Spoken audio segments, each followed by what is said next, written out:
شروع اللہ کے نام سے جو بڑا مہربان نہایت رحم والا ہے۔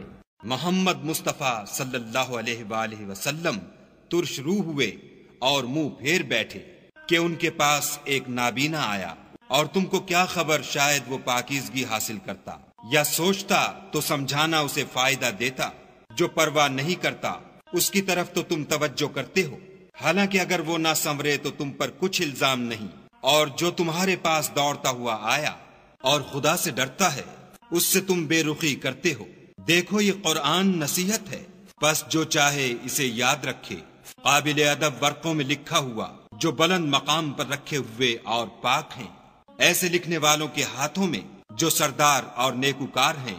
انسان ہلاک ہو جائے کیسا ناشکرا ہے۔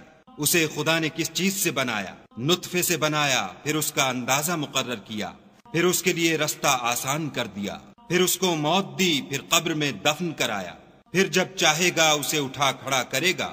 کچھ شک نہیں کہ خدا نے اسے جو حکم دیا اس نے اس پر عمل نہ کیا۔ تو انسان کو چاہیے کہ اپنے کھانے کی طرف نظر کرے۔